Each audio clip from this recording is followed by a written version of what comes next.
आज हम लोग बात करेंगे दुनिया के सबसे महाहरामी और महाचालाक, जिसको मतलब जितना हम लोग तारीफ कर सकें जिसका उतना कम है। इसको हम जितना भी मतलब गालियाँ देंगे दोस्तों उतना ही कम है इसके बारे में, क्योंकि मैं आज आपको इनकी किताब से दिखाऊंगा। ये इनकी जो किताब है द नोबल कुरान, ये विश्व में सबसे ज़्यादा इनकी जो पढ़ी जाने वाली किताब है ये वो है। इसको मैं ज़्यादा नहीं बताऊंगा इसके डिटेल में क्या है इसका, बस मैं आपको इसके जो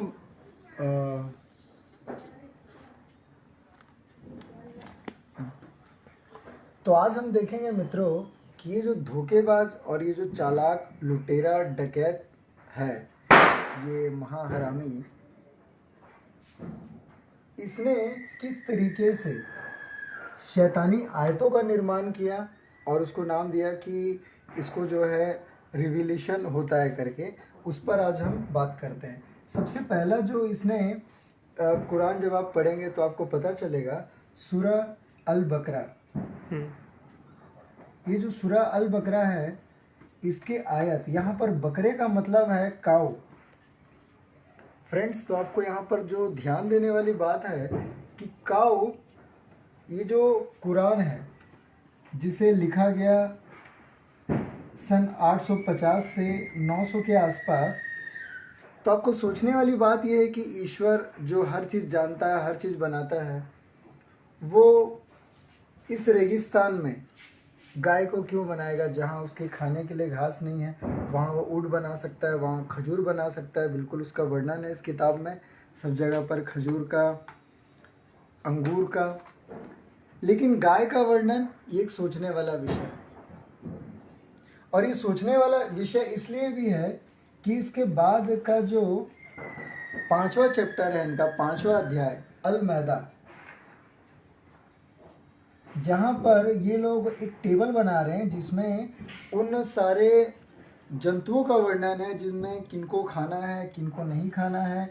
जैसे एक टेबल है, उनमें काऊ को खाना है, कैमल्स को खाना है, ओके, शिप्स को खाना है। तो ये जितने भी एनिमल्स को ये खा रहे हैं, तो अब ये किन एनिमल्स को नहीं खा रहे हैं, और वो है सिर्फ और सिर्फ स्वाइन यानी कि सूअर।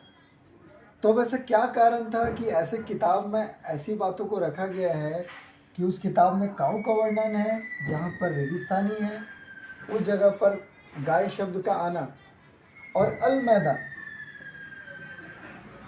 जहाँ पर ये बताना कि सूअर क्यों हराम है।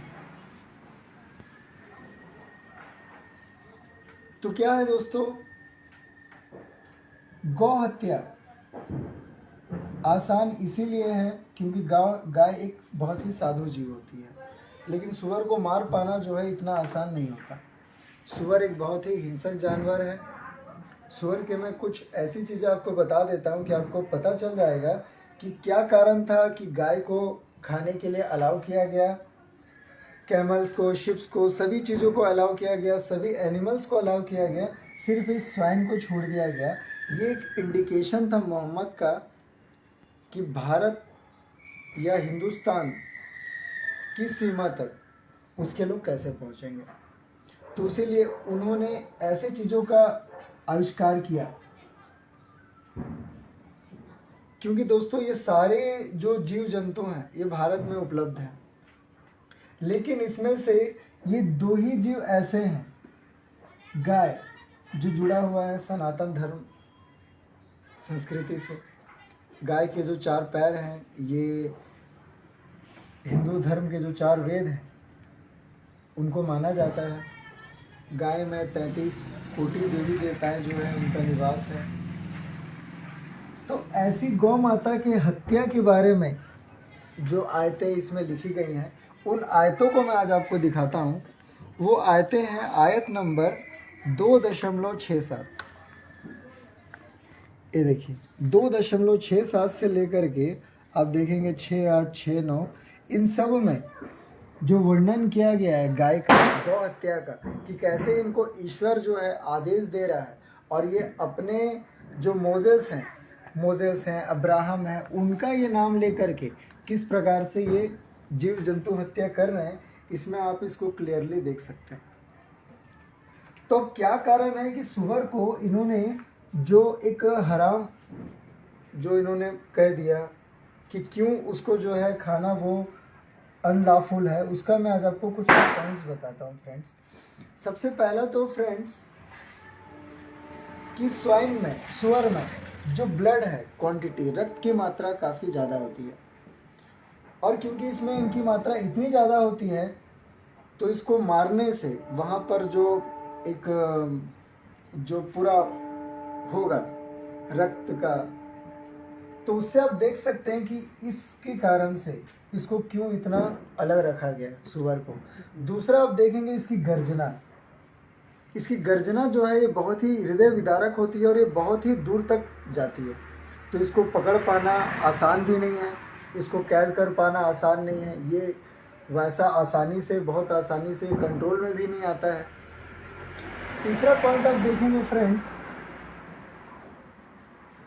कि ये ऐसा जानवर है जिसके दांत जो हैं ये अंदर की तरफ होते हैं, तो अगर ये जीव हमला कर दे तो उससे बच पाना बहुत ही मुश्किल है, ये काफ़ी घातक होता है। चौथा पॉइंट हम देखेंगे कि इसकी गर्दन जो है ये काफ़ी मोटी होती है, तो इस कारण से हलाल जो इनमें बोला गया है लॉफुल फूड, ये हलाल जो है इसका संभव नहीं होता। तो ये सबसे बड़ा कारण है कि अब इनमें जो है स्लॉटरिंग यानी कि हलाल की जो पद्धति है, इनके ईश्वर का नाम लेते हुए जो हलाल करने की इनकी जो पद्धति है, इनके पूरे किताब में लिखा हुआ है, ये भरा पड़ा हुआ है, इसीलिए ये एक शैतानी किताब है। तो आप देखेंगे दोस्तों कि ये हलाल जो है इसमें संभव नहीं है। ये क्यों संभव नहीं है? क्योंकि इसकी गर्दन जो है ये इतनी मोटी होती है कि ये एक बार में मरता नहीं है, ये काफ़ी जीवट होता है, ये जल्दी मरता नहीं है।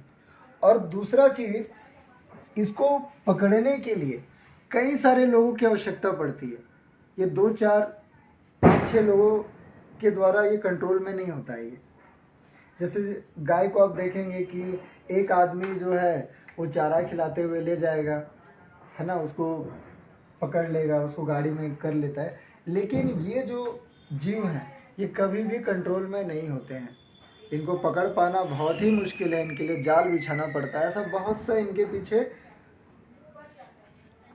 छठवां पॉइंट आप देखेंगे कि इस जीव में भगवान विष्णु का वास है, भगवान वराह जिसको हम बोल रहे हैं, और जिसकी एकमात्र अभी जो सबसे बड़ी मूर्ति है ये खजुराहो में। तो यहाँ आप देखेंगे कि ये भगवान विष्णु जो हैं, भगवान विष्णु का जो संबंध है ये कई सारे आप देखेंगे हिंदू शास्त्रों में,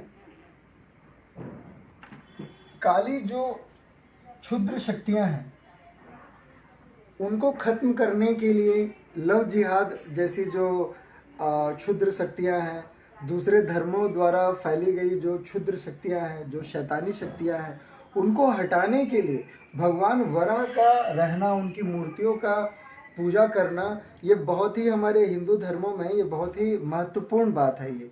तो इसीलिए आप देखेंगे कि एक समय जो था सभी जगह पर, अभी आप देखेंगे जो इजिप्ट है, इजिप्ट में माउंट सिनाई की पहाड़ियों में भी भगवान वराह की जो चित्रें मिली हैं, इससे पता चलता है कि भगवान वराह जो हैं उस समय भी वहाँ पर पूजनीय थे। तो उनका अस्तित्व कितना पुराना है ये हम इजिप्ट जो इनका इतिहास है, इनका इतिहास भी उतना पुराना नहीं है जितना भगवान वराह का इतिहास है। तो कहीं ना कहीं ऐसी मान्यता है कि भगवान वराह के रहने से, भगवान वराह के जहाँ पर भी मूर्तियाँ होती है, जहाँ पर भी उनकी मंदिरें हैं, वहाँ पर रहने से जो म्लेच्छ धर्म है उनके जो तंत्र शक्तियाँ हैं, जो काली जादू हैं, जो जादू है टूना टूटका, ये सब कुछ भी काम नहीं करता है।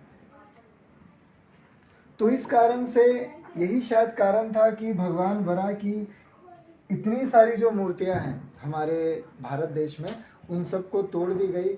मुश्किल से आज एकमात्र जो मंदिर है खजुराहो में, जो कि मध्य प्रदेश में है, वहाँ पर ये स्थित है। और उसे भी आपको पता होगा कि जो किस तरीके से मोहम्मद करमचंद गांधी ने उसको पूरे तरीके से प्रयास किया, उसको उस मंदिर को भी ध्वस्त कर देने का। सनातन हिंदू धर्म को उस मंदिर से जो ज्ञान मिलता है, उसमें अब किस तरह की बातें हैं, वो किस तरीके से वो एक दूसरे ही धर्म से संबंधित है।